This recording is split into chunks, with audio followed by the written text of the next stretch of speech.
নেতা ছিল, যারা বাংলাদেশের মানুষকে আন্তরিক করেছিলেন, উদ্বেলিত করেছিলেন, স্বাধীনতার স্বপ্ন রেখেছিলেন।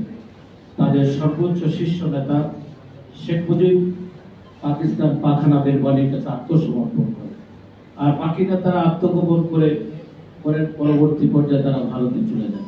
সেদিন এদেশের 10 কোটি মানুষকে দিক নির্দেশনা দেওয়ার কোনো নেতা ছিলেন না।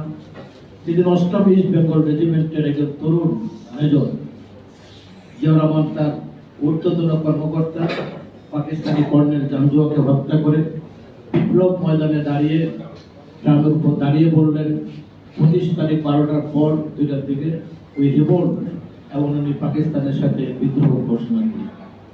আর পরবর্তী পর্যায়ে 27 তারিখ চট্টগ্রাম কালুরঘাট বেতারবন্দর দখল করে উনি মহান স্বাধীনতার ঘোষণা দিয়েছেন। এই ঘোষণার মধ্য দিয়ে বাংলাদেশের মহান মুক্তিযুদ্ধ শুরু হয়েছে, মানুষ একটা দিক নির্দেশনা পেয়েছে।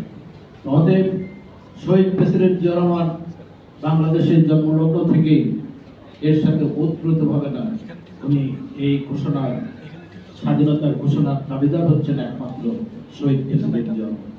এখানে আমি একটা কথা বলতে চাই, এর আগে এই ওনার স্বাধীনতা ঘোষণার পর বাংলাদেশের শীতকালীন ইস্ট বেঙ্গল রেজিমেন্টের বিভিন্ন ক্যান্টনমেন্টে অন্যান্য কর্মকর্তারাও সেদিন বিদ্রোহ ঘোষণা করে তারা জেনারেল ওসমানীকে দায়িত্ব দিয়ে সর্বাধিনায়ক করে বিভিন্নভাবে সেক্টর কমান্ডার হিসেবে তারা দায়িত্বভার গ্রহণ করেছে।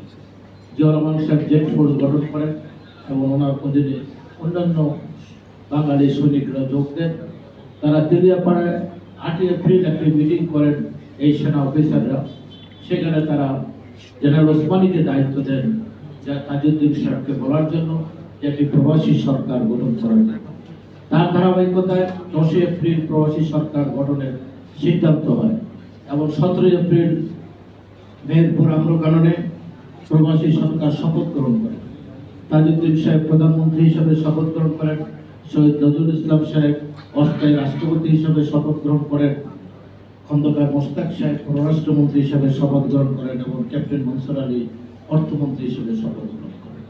এই শপথের পর দেশি বিদেশি অনেক সাংবাদিক তাজউদ্দিন সাহেবকে জিজ্ঞাসা করলেন কিসের উপর ভিত্তি করে আপনারা আজকে সরকার গঠন করলেন, এর ভিত্তি কি? উনি একটি কথা উত্তর দিলেন, কেন আপনারা শোনেন নাই? আমাদের তরুণ মেজর জিয়াউর রহমান চট্টগ্রাম কালুরঘাট বেতার কেন্দ্র থেকে 27 তারিখ যে স্বাধীনতার ঘোষণা দিয়েছেন, সেই ঘোষণার ধারাবাহিকতায় আজকে আমরা প্রবাসী সরকার গঠন করেছি। এই জন্যই শেখ মুজিব পাকিস্তান থেকে আসার পরে 10 তারিখে আসলেন, 12 তারিখে তাজউদ্দিন সাহেবকে সরিয়ে দিয়ে উনি নিজেই প্রধানমন্ত্রী হয়ে গেলেন। আর আওয়ামী লীগ এই তাজউদ্দিন সাহেবের এই মূল্যায়ন কোনোদিন স্বীকার করে নাই, তাকে অবমূল্যায়ন করেছে। যে কারণে যে ঐতিহাসিক সত্য ঘটনাটি তাজউদ্দিন সাহেব বলেছিলেন, সেই কারণেই আমি আজকে বলতে চাই জিয়াউর রহমান বাংলাদেশ আর জিয়াউর রহমান ওতপ্রোতভাবে জড়িত।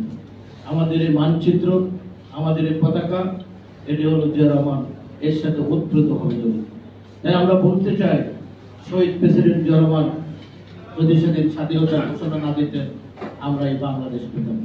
অনেক চেষ্টা করেছেন খন্দকার মোশতাক শেখ মুজিব কনফেডারেশন পাকিস্তান করা যায় কিনা, সেই সফলতা হয়নি।